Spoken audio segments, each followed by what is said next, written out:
Hello, welcome back to খেলো Bangla channel. আজকের ভিডিওতে থাকছে ভারতীয় ফুটবল দল তারা এএফসি কাপের ম্যাচ খেলতে নামছে বাংলাদেশের সঙ্গে। আর বাংলাদেশ টিম কিন্তু ডট করে কাঁপতে শুরু করেছে ভারতীয় দলকে দেখে। সমস্ত খবর জানাবো মোহনবাগান টিম তারা নুনো রেইসকে তাদের স্কোয়াডে কিন্তু রেজিস্টার্ড করালো। থাকছে খেলার আরও আপডেট খবর। তার আগে প্রতিদিনের মতো বলবো, খেলার আপডেট খবর পাওয়ার জন্য আমাদের চ্যানেলটিকে সাবস্ক্রাইব করতে একদম ভুলো না। তো চলো শুরু করা যাক। আজকে প্রথম খবরটি বলবো RFDL এর আপডেটের কথা, যেখানে RFDL এর কিন্তু ন্যাশনাল স্টেজের খেলা স্টার্ট হয়ে গেছে, যেখানে বাংলার তিনটে প্রধানই তাদের প্রথম ম্যাচ খেলে ফেললো। যেখানে ইস্ট বেঙ্গল তাদের প্রথম ম্যাচ হেরে গেছে, ডায়মন্ড হারবার তাদের প্রথম ম্যাচ জিতে গেছে, আর মোহনবাগান টিম তারা কালকে খেলতে নেমেছিল মুম্বাই সিটি এফসির বিরুদ্ধে। আর মুম্বাইকে কিন্তু মোহনবাগান টিম 2-1 গোলে কিন্তু হারিয়ে দিয়েছে। এই ম্যাচে সবার প্রথমে 43 মিনিটে শিবাজিৎ সিংয়ের গোলে মোহনবাগান টিম 1-0 গোলে এগিয়ে যায়। সেকেন্ড হাফে 55 মিনিটে বিনোদ মুরগার তার গোলে মোহনবাগান টিম 2-0 গোলে এগিয়ে যায়। আর 71 মিনিটে মুম্বাই সিটি এফসির মোহাম্মদ জাফর তিনি সমতা ফেরায়। মোটামুটি ম্যাচটি 2-1 গোলে কিন্তু শেষ হয়ে যায়। যাই হোক, মোহনবাগান টিম কিন্তু তাদের প্রথম ম্যাচ জয়লাভ করতে পারলো। এরপরে যে খবরটি বলবো I-League 2 এর কথা।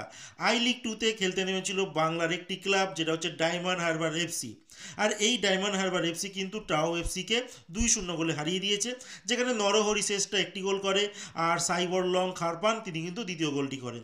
আলটিমেট এই ডায়মন্ড হারবার এফসি I-League 2তে 1 নম্বর স্থানের জায়গা ধরে রাখলো। তো তাদের 11 ম্যাচে 27 পয়েন্ট রইল, আর তাদের থেকে কিন্তু সেকেন্ড পজিশনের টিম প্রায় অনেকটাই পিছিয়ে পড়লো। এরপর যেটা বলবো, I-League-এর একটি ম্যাচকে নিয়ে কিন্তু বিতর্ক তৈরি হচ্ছে। সেখানে চার্চিল ব্রাদার্স মুখোমুখি হয়েছিল শ্রীনিধি ডেকান এফসির বিরুদ্ধে। আর এই ম্যাচটিতে চার্চিল ব্রাদার্স 1-0 গোলে জিতছিল, যেখানে 90 মিনিটের পর 7 মিনিট অতিরিক্ত সময় দেওয়া হয়েছিল। কিন্তু এখানে সেই রেফারি ক্রিস্টাল জন তার একটা বিতর্কিত সিদ্ধান্ত, যার জন্য ম্যাচটি 1-1 গোলে শেষ হয়। 97 মিনিট সেখানে টাইম দেওয়ার পরও তিনি 100 মিনিটের উপরে কিন্তু ম্যাচটি খেলিয়ে যায়। আলটিমেট যেখানে দাবি করছে চার্চিল ব্রাদার্স যে তাদের বিরুদ্ধে অনৈতিকভাবে একটি পেনাল্টি উল্টো দিকের টিমকে দিয়ে দেওয়া হয়, যার জন্য ম্যাচটি 1-1 গোলে শেষ হয়ে যায়।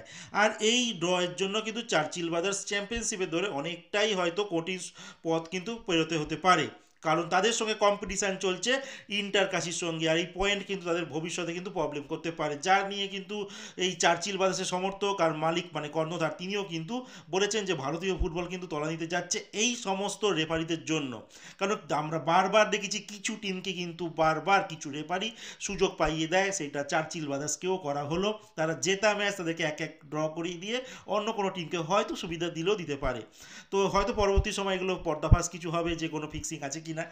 এরপরে যে খবরটি বলবো, কেরালা ব্লাস্টার তারা কিন্তু একটা খেলোয়াড়ের সঙ্গে, পুরনো একজন ISL এর খেলোয়াড়ের সঙ্গে কিন্তু পায় প্রি কন্ট্রাক্ট সাইন করার পথে রয়েছে। সেই খেলোয়াড়টি হচ্ছে সার্জিও ক্যাসেল। 2019 থেকে 20 সালে কিন্তু জামশেদপুর এফসিতে খেলে গেছে এই সার্জিও ক্যাসেল। তিনি জামশেদপুরে 11টা ম্যাচে 7খানা কিন্তু গোলও করেছিলেন। এই 6 ফুট 2 ইঞ্চি উচ্চতার খেলোয়াড়।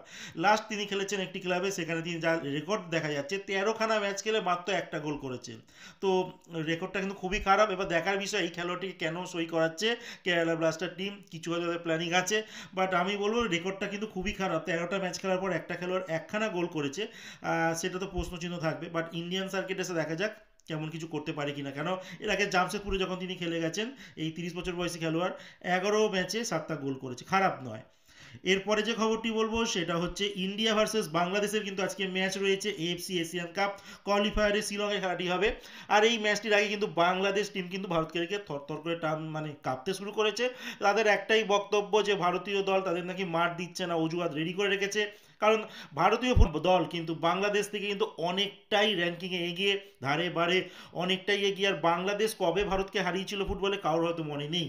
তো দেখা যাক ইন্ডিয়া টিম কি করতে পারে। যদি হারিয়ে দেয় তো কিন্তু আবারও কিন্তু সেই বাংলাদেশের সেই বাহানাবাজি স্টার্ট হয়ে যাবে, অজুহাত আর বাহানাবাজি।